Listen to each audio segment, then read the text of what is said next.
American president Donald Trump Israel പ്രധാനമന്ത്രി Benjamin Netanyahu നിർണായക ചർച്ച ഇന്ന് വൈറ്റ് ഹൌസിൽ നടക്കും. ശരിക്കും പറഞ്ഞാൽ അമേരിക്കയിലേക്കല്ല, ഗസയിലേക്കാണ് നമ്മൾ പോകുന്നത്.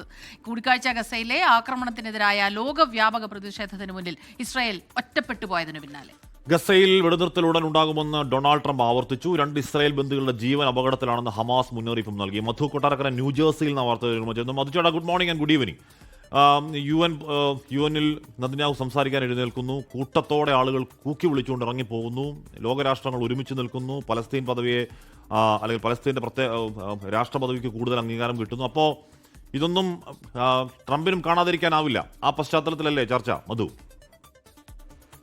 Good morning Smitha, Hashmi. തീർച്ചയായിട്ടും ബെഞ്ചമിൻ നെതന്യാഹു നേരത്തെ ഹാഷ്മി സൂചിപ്പിച്ചതുപോലെ ജനറൽ അസംബ്ലിയിൽ ഈ കൂകി വിളിയും അതുപോലെ ആൾക്കാർ ഇറങ്ങിപ്പോയതും ഐക്യരാഷ്ട്രസഭയുടെ മുന്നിലെ വലിയ പ്രതിഷേധവും ഒക്കെ മാറി ചിന്തിക്കുവാൻ ഒരുപക്ഷെ പ്രേരിപ്പിച്ചിട്ടുണ്ടായിരിക്കാം. ഐക്യരാഷ്ട്രസഭ ജനറൽ അസംബ്ലിക്കായിട്ടാണ് ഈ ന്യൂയോർക്കിൽ ഇസ്രായേൽ പ്രധാനമന്ത്രി ബെഞ്ചമിൻ നെതന്യാഹു എത്തിയത്.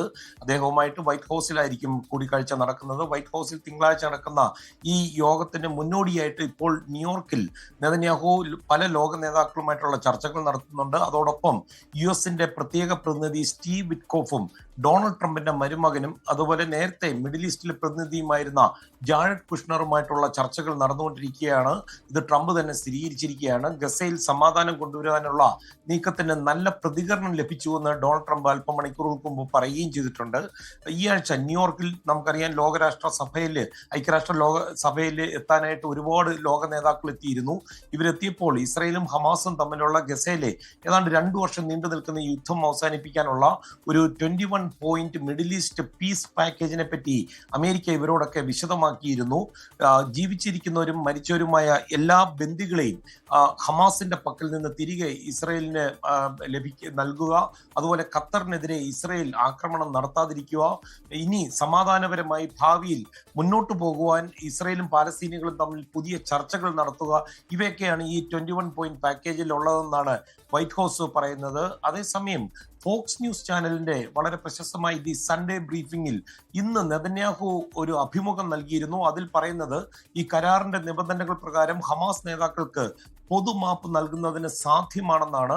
അതുപോലെ എന്നാൽ അദ്ദേഹം പറയുന്ന കണ്ടീഷൻസ് ഉണ്ട്. ഹമാസ് നേതാക്കളെ രാജ്യത്തിൽ നിന്ന് പുറത്താക്കണം, അതുപോലെ ഹമാസ് യുദ്ധം അവസാനിപ്പിക്കണം, അതുപോലെ എല്ലാ ബന്ദികളെയും വിട്ടയക്കുകയാണെങ്കിൽ ഹമാസിനെ വെറുതെ വിടുമെന്നാണ് നെതന്യാഹു പറയുന്നത്. ഹമാസിന്റെ പ്രതികരണം വന്നിട്ടുണ്ട്. ഐക്യരാഷ്ട്ര സഭയിൽ അവതരിപ്പിച്ച US ഈ 21 ഈ പീസ് പാക്കേജ് അവർ കണ്ടിട്ടില്ലെന്നാണ് ഹമാസ് നേതൃത്വം പറയുന്നത്. സ്മിത, ഹാഷ്മി. നേരത്തെ നമ്മുടെ ഒരു 7-10 ആയപ്പോഴത്തേക്ക് ഒരാൾ കമന്റ് ഇട്ടായിരുന്നു എന്ന് പറഞ്ഞാൽ അമേരിക്കയിൽ കോവിഡിന്റെ ഏതോ പ്രത്യേക വകഭേദം പടരുന്നുണ്ടോ എന്ന് മധുചേട്ടൻ വരുമ്പോൾ ചോദിക്കണേ, നല്ലോണം ഉണ്ടോ? ഇന്നലെയും കണ്ടായിരുന്നു അത് അങ്ങനെ ഒരെണ്ണം ഉണ്ട്. പക്ഷെ അവരത് എഴുതാനുള്ള കാരണം ഹാഷ്മി ഇങ്ങോട്ട് വരുന്ന കാര്യം അവർ അറിഞ്ഞു കാണുമായിരിക്കും. അപ്പൊ ഇത് XFG എന്ന് പറയുന്ന വേരിയന്റ് ആയിരിക്കും. അതുപോലെ അതിന് സ്ട്രാറ്റസ് എന്ന് പറയുന്ന ഒരു പേരിലും അറിയപ്പെടുന്നു. കാശ്മീർ, കഴിഞ്ഞ ആഴ്ച നിങ്ങൾ ഈ ഇവിടെ നിന്നപ്പോൾ എനിക്ക് ശരിക്കും ഈ കോവിഡ് ഉണ്ടായിരുന്നു. റേസർ കോവിഡ് എന്ന് പറയുന്ന ഒരു ത്രോട്ട് കോവിഡ് ഉണ്ട്. പക്ഷെ ഇപ്പൊ ഈ കോവിഡ് എന്നൊക്കെ പറയുന്നത് ശരിക്കും ഒരു പനി പോലാണ്. 9 സംസ്ഥാനങ്ങളിൽ ഈ വേരിയന്റ് ഉണ്ട്. അത് ബ്രെയിൻ ഫോഗും അതുപോലെ നമുക്ക് ചുമയും ആണ് ഇതിന്റെ ലക്ഷണങ്ങൾ. പക്ഷെ നേസൽ സ്പ്രേ ഒക്കെ അടിച്ചാൽ അതങ്ങ് പോകും. അതെ, താങ്ക് യു. നമ്മുടെ ഒരു പ്രതിരോധം ഉണ്ടായിട്ടുണ്ട് എന്നുള്ളതാണ്. ഇപ്പം നമ്മൾ ഇന്ത്യയിലാണെങ്കിലും ഈ കോവിഡ് വീണ്ടും അതിന്റെ ചില വകഭേദങ്ങൾ വരുമ്പോൾ നമ്മുടെ ശരീരമൊക്കെ അതിന് പ്രാപ്തമാണ്.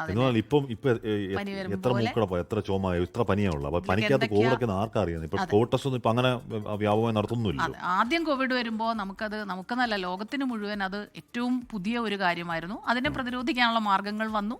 അതങ്ങനെ ഒരു സാധാരണ ജീവിതത്തിലെ ഒരു ക്രമമായി മാറിയിരിക്കുന്നു. ലോകത്തെവിടെയായാലും ഏത് സമയത്തും 24 വാർത്തകളും ഓഗ്മെന്റഡ് റിയാലിറ്റി പാക്കേജുകളും എക്സ്പ്ലെയിനറുകളും വിശദമായി കാണാൻ ഞങ്ങളുടെ YouTube ചാനൽ നിങ്ങൾക്ക് സബ്സ്ക്രൈബ് ചെയ്യാം.